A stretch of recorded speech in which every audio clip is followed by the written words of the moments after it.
All right, time for some mall crawling.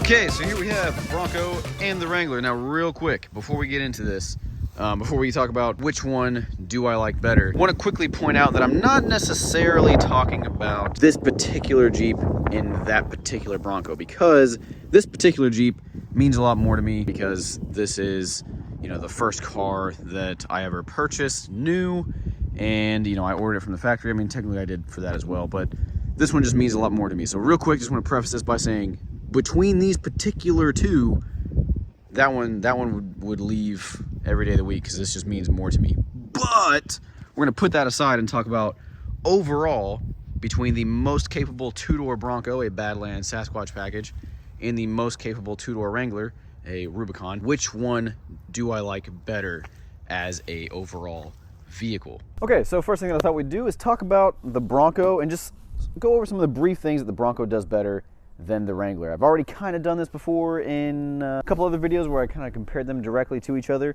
I'll leave some links either up here or in the description.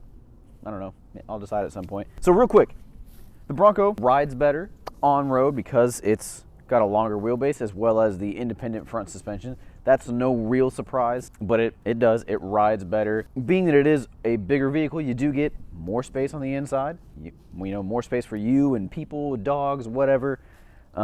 Things to pack when you're going on a trip, which is nice because again it is bigger, but despite the fact that it's bigger, it actually gets better gas mileage compared to this. So this has obviously the Sasquatch package, so 35s, the higher final drive, the 4.7 final drive, but compared to my Jeep, my two-door Jeep, when it was stock and had 33s and 410s, so a lower final drive, smaller, lighter wheels and tires, this still gets better gas mileage, which I find odd because if you look at most people's reviews, they're like, oh, the gas mileage is terrible.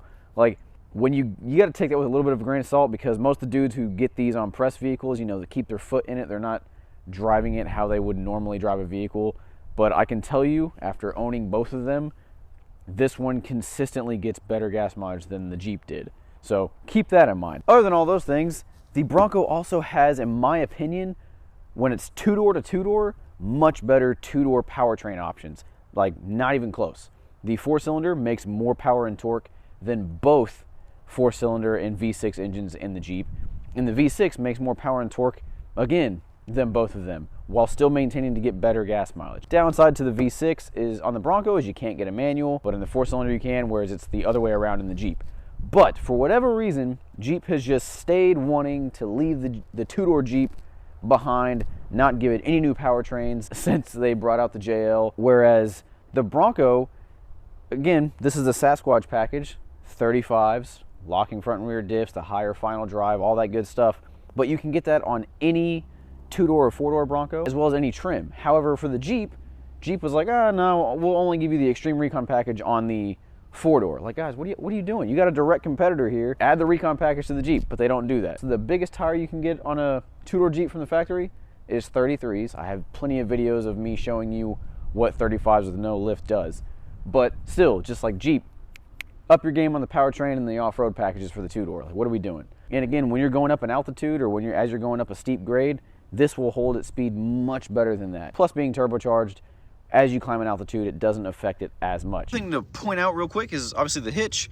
Both of these you can get with, you know, trailer packages. However, the Bronco two-door or four-door can tow 3,500 pounds, whereas the two-door Jeep can only tow 2,000 pounds. Hopping inside the Bronco, it's kind of, I mean, this should be fairly straightforward and understandable. Naturally, because it's a newer vehicle, it has a larger screen, has more technology, things that you can't get in the Jeep, like 360-degree cameras, lane keep assist, things of that nature. And again, just as we talked about, the interior is definitely more spacious in here. The seats are more comfortable. But now I think it's time to talk about where the Wrangler kind of claws some stuff back. Mechanically, the Wrangler, as we all know, has solid front and rear axles, which benefits the Wrangler in one key area, which is overall flex and articulation when you're off-road. The Bronco is very good, but the Wrangler is still the king of like rock crawling articulation, whereas the Bronco is better suited compared to the Jeep to, say, higher speed off-roading. So keep that in mind. If you're just a die-hard rock crawler, you're gonna be happier with the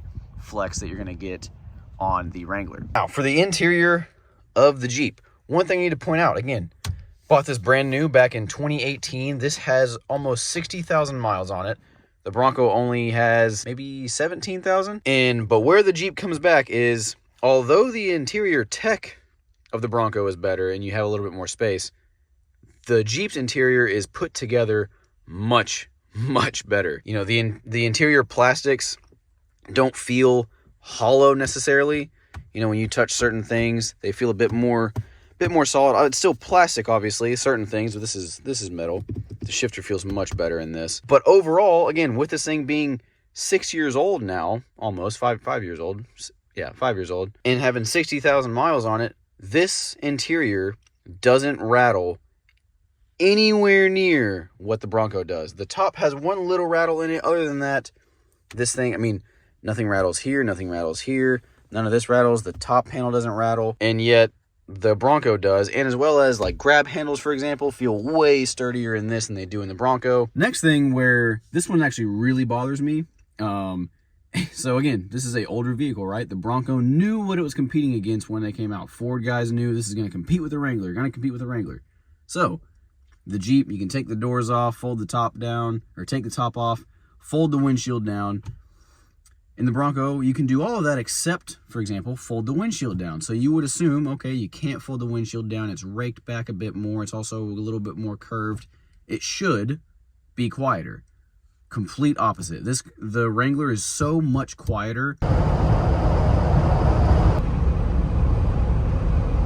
It's not even funny. So like on the highway, for example, you're cruising at 75 miles an hour in the Jeep, 70 miles an hour in the Jeep. You can have a conversation with the person next to you, or if you have someone in the back seat, relatively easily.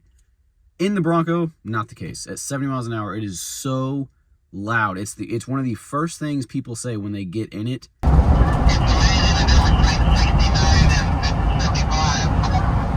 Yeah, or even 75 to 80. And we go for a quick little drive, and if we get to do some highway driving, one of the first things is, wow, this is so loud. I mean, it's just...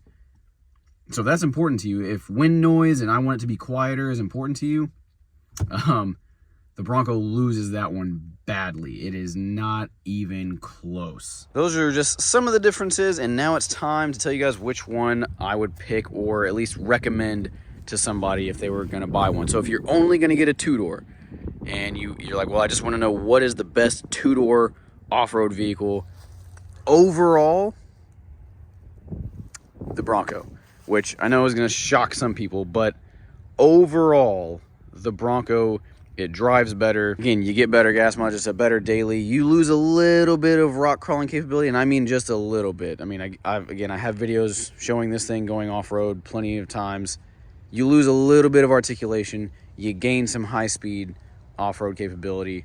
And on-road, it is better in a lot of areas. But what if you just want an off-road vehicle and you just want to know Bronco, Wrangler, which one should I get?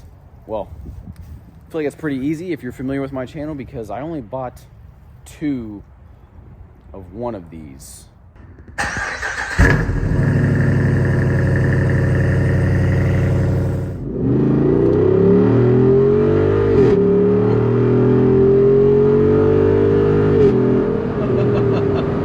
So, if you don't need 2 doors and you're cool with having 4, you buy this one because it's the best. What is this one?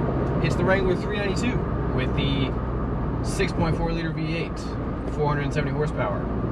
So if you want the best of both worlds, buy this one. Power, comfort, quiet, good tech, and I mean, it sounds. So anyways, guys, hope you enjoyed the video. If you did, make sure to give it a like and subscribe, and I will see you guys in the next one. Take care.